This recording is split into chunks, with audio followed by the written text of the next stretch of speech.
ওয়ালাউ কুনতুম ফি বুরুজিম মুশাইয়াদা, ও বান্দারা শোনো, তুমি যদি লোহার ঘেরা সুউচ্চ প্রাসাদ বানাও, যেখানে এক চুল পরিমাণ ফাঁকা জায়গা নেই, যেখানে কোন রকম কোন চুল চেরার মতো ছিদ্র নেই, সেখানেও তোমার মৃত্যু তোমার সময় মতো পৌঁছে যাবে। রাসূলুল্লাহ সাল্লাল্লাহু আলাইহি ওয়াসাল্লাম বলেন যে একজন বদকার গুনাহগারের লাশ যখন নিয়ে যাওয়া হয় খাটিয়ায় করে, লাশ চিৎকার করে বলতে থাকে, আমাকে নিও না, আমি জানি এরপর আমার কি হবে, নিও না আমাকে, আমাকে আগায়ও না। চিৎকারটা আমি আর আপনি, এই জিন আর ইনসান ছাড়া বাকি সমস্ত মাখলুকাত শুনতে পারে।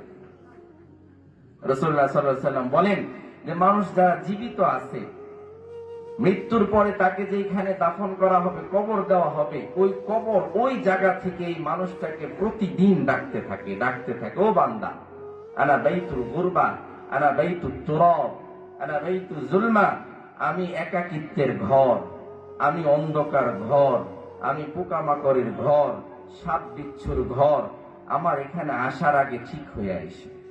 আমি খুব এই কথা বলি যে দুনিয়ায় কোন রকম বাইচা থাকলাম, চললো, এই এলাকায় কেউ নাই, তার পরিচিত নাই, রাত্রেবেলা আসছে একজন মুসাফির, কেউ না কেউ সদয় হইয়া তাকে থাকার জায়গা দিবে। কিন্তু আখেরাত এমন একটা বিভীষিকাময় অবস্থা হবে, এমন একটা অবস্থা তৈরি হবে, যে অবস্থায় কেউ কাউকে সাহায্য করবে না, কেউ কাউকে না, কেউ না। ওয়ালা তাজিরু ওয়াজিরাতু উযরা উখরা, আল্লাহ বলে দিয়েছেন কেউ কারো গুনাহের বোঝা বহন করবে। ইয়াউমা ইয়াফিরুল মারউ মিন আখি, আল্লাহ বলে দিয়েছেন তোমার সহোদর ভাই, যেই মায়ের পেটে তুমি ছিলা, তোমার পরে আবার আরেক ভাই ছিল, বোন ছিল, এরাও তোমাকে সেদিন পরিচয় দিবে না। ওয়া উম্মিহি ওয়া আবি, না তোমার বাবা না তোমার মা, ওয়া সাহিবাতিহি, আল্লাহ তাআলা বলেন তোমার বন্ধু, যার জন্য তুমি দিনের পর দিন বিড়ি খাইছো, সিগারেট খাইছো, যার পর সাথে তুমি দিনের পর দিন গুনাহের কাজের মধ্যে গেছো, এই বন্ধু সেদিন তোমাকে ধরা দিবে। এই জন্য আমি এই কথা বলবো, এই এলাকার মানুষ আমার, এরা আমার বাবা, এরা আমার চাচা, এরা আমার কাছের মানুষ, মানুষদেরকে অনেক কিছু বলি, তো এই কথা বলবো। রাসূলুল্লাহ সাল্লাল্লাহু আলাইহি ওয়াসাল্লাম বলেন, লাতারকু যামবিন মিনাল মাআসি খায়রুম মিন ইবাদাতিস সাকালাইন। আমি দুইটা হাদিস বলবো, মনে রাখবেন। আল্লাহ রাসূল সাল্লাল্লাহু আলাইহি ওয়াসাল্লাম বলেন যে লাতারকু যামবিন মিনাল মাআসি, কেউ যদি আল্লাহ তাআলার জন্য একটা গুনাহ ছেড়ে দেয়, কয়টা গুনাহ বলেন? একটা। কার জন্য? আল্লাহর জন্য।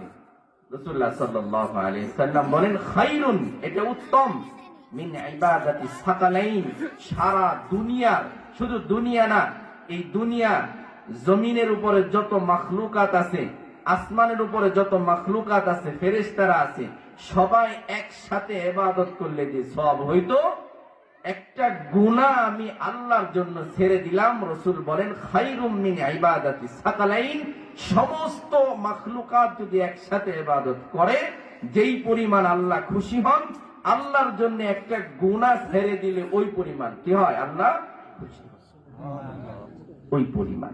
কথাটা মনে রাখছেন যে কি বললাম? লাতারকু যামবিন মিনাল মাআসি, কোন একটা গুনাহ আল্লাহ তাআলার জন্য ছেড়ে দিছে, যে আল্লাহ নিষেধ করছে, করলাম না। ছেলের জন্মদিন পালন করার জন্য খুব পাগল পাড়া, বিবির তাড়নায়, যে আমার একটা ছেলে 500 টাকা লাগবে, একটা কেক আনলা না। আমাকে ম্যারেজ ডে, হ্যাঁ, কত মানুষ কোটি কোটি টাকা খরচ করে, একটু বিরিয়ানি পাকাম আনলা না। গুনাহের কাজ আমি আল্লাহর জন্য বিবিকে বুঝায় ছেড়ে দিলাম। রাসূল বলেন খায়রুম, এটা উত্তম, তুমি আল্লাহর জন্য ইয়াতি হারওয়ালাহু, রাসূলুল্লাহ সাল্লাল্লাহু আলাইহি ওয়াসাল্লাম বলেন তুমি আল্লাহর রহমতের দিকে এক বিঘত আগাইবা, আল্লাহর রহমত তোমার দিকে কি করবে? এক হাত আগাবে।